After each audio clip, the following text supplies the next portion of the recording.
Hey, bienvenue dans un Fantasia près de chez vous.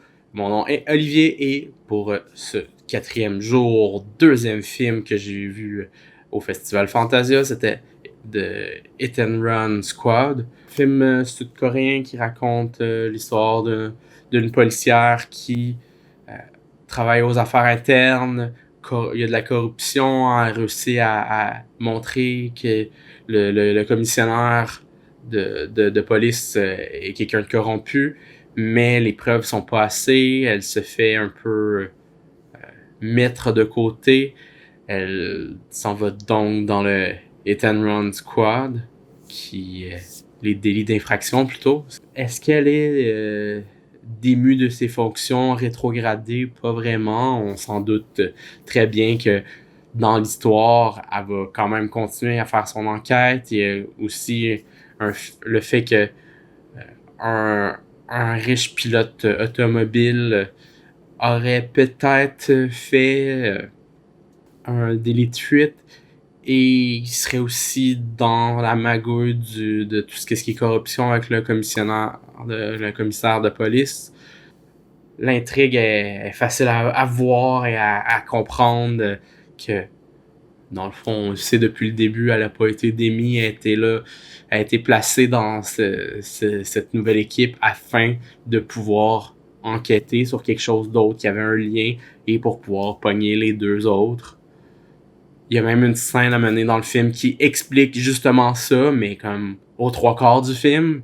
Allô, on avait compris depuis le début. C'est un peu ça l'histoire. Il y a d'autres petits revirements par-ci par-là qui sont pas super. De manière générale, l'histoire est très monotone du début à la fin. Il n'y a pas de moment wow, magique, émotif, sauf un petit bout à la fin qui essaie de nous faire verser une larme avec un témoignage tellement touchant que ça va rallier d'autres personnes.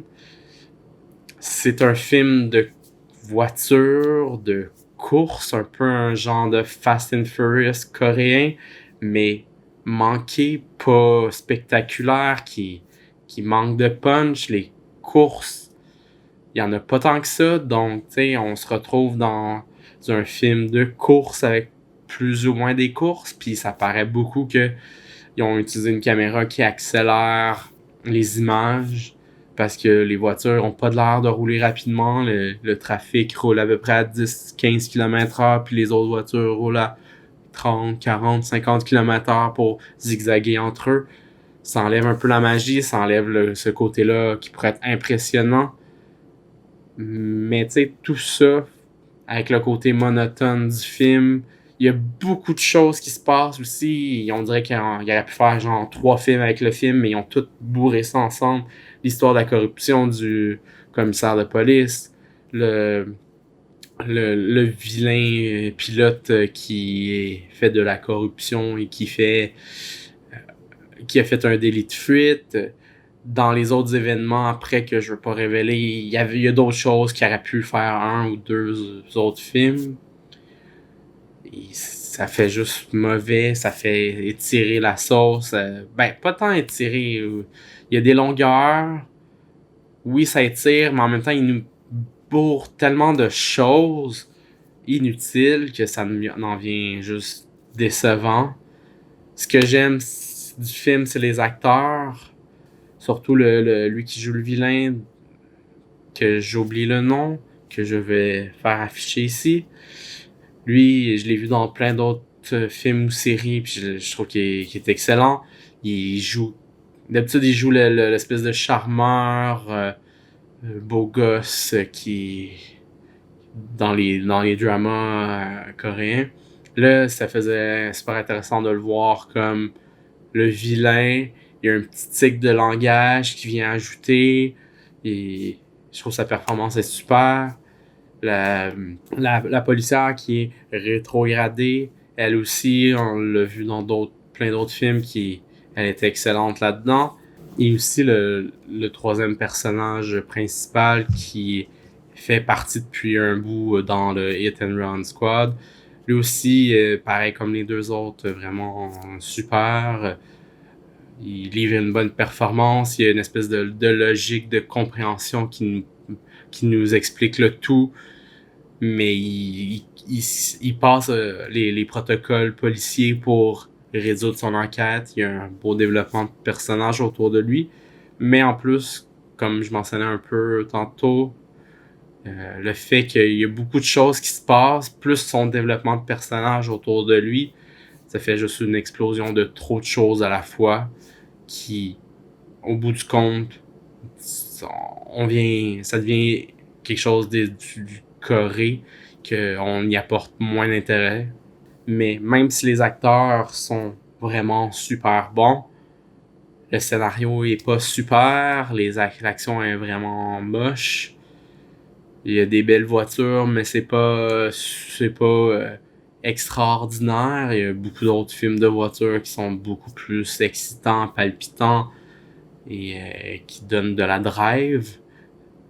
Hit and Squad, The Hit and Run Squad a manqué le navire avec ça. Il aurait pu faire un espèce de bon Fast and Furious, mais non.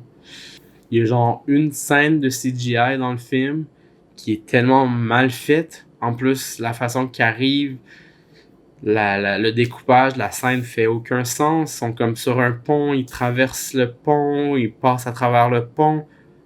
Effets spéciaux, les deux voitures font un carambolage, puis ils se retrouvent à quelque part qui fait pas de sens, on comprend pas trop d'où est-ce qu'ils viennent.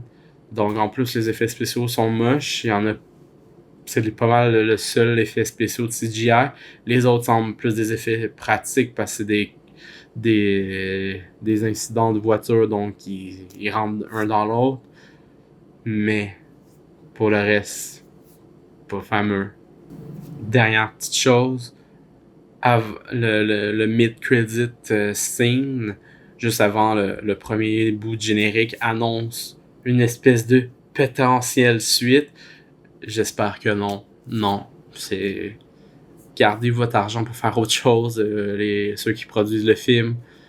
Pitié, non. Laissez faire. Vous avez eu la chance de pouvoir avoir un scénario, de le découper pour en faire plus qu'un film. Vous l'avez pas fait. Je vois pas l'intérêt d'avoir un deuxième film.